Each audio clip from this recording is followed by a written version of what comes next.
Alright, and we are starting. Hello everyone, my name is The Capitalist, and I will be shoutcasting for you tonight the Take It to the House versus Check 6. It's just a scrim, but they have graciously let me in, and allowed me to shoutcast their little scrim. So, uh, without further ado, we're going on to the bans and picks.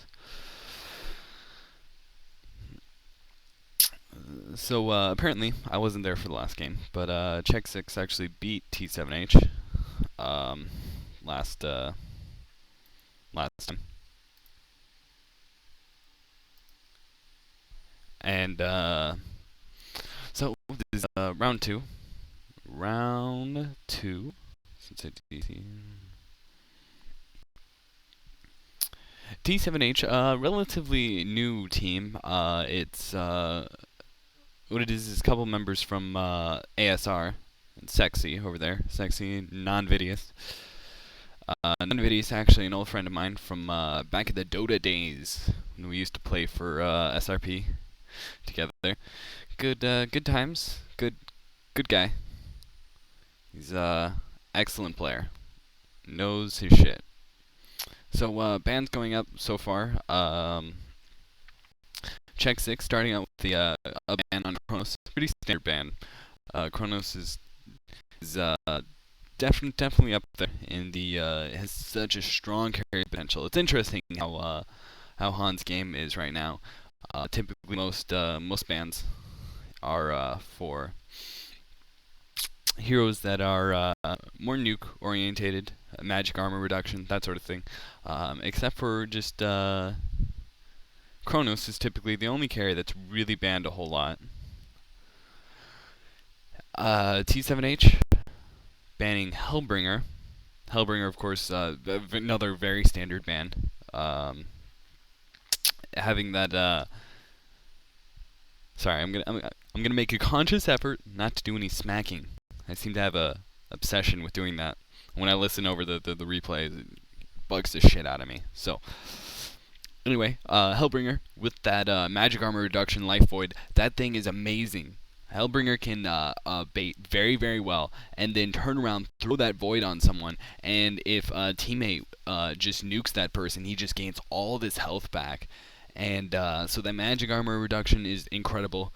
The survivability is incredible, and then ulti also is very good. Awesome for disrupting team battles, doing a nice AoE, little bit of AoE damage, and that Malphus in the right hands can be pretty devastating. So then Check 6 banned Puppet Master. Puppet Master, you see him in some games. He's banned kind of often. Puppet Master, of course, being a great carry because he's an interesting carry because it feels like they originally created Puppet Master for the sole purpose of being some sort of quasi-disable, and then they throw in his two other abilities, which is that splash and then his ultimate. It just does massive amounts of damage, and Puppet becomes people start running Puppet as a carry, and all of a sudden it's bannable to take out that Puppet because he's such a strong carry. Anyway, Ophelia also being banned. And there it is again. It's hacking. Ophelia, Plague Rider, and Accursed. All very strong heroes. Plague, I'll typically ban quite a bit. Has an excellent early game harass ability.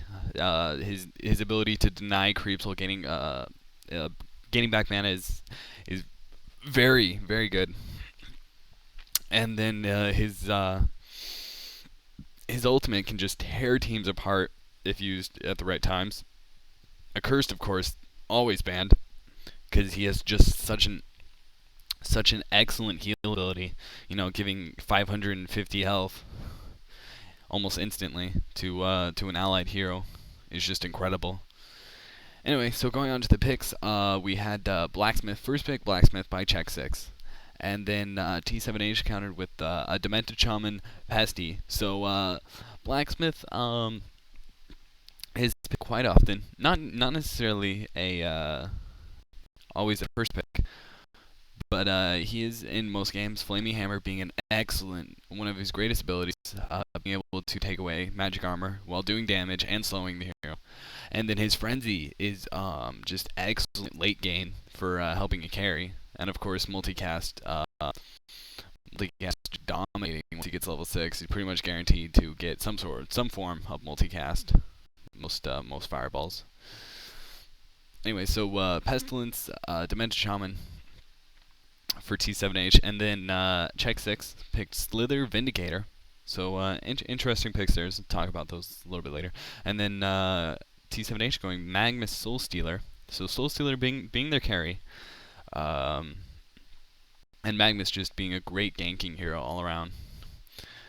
And Check 6 going for Behemoth Mage Bane. So we've actually seen this from Check 6 before. Is their Mage Bane Vindicator lane is a very strong lane.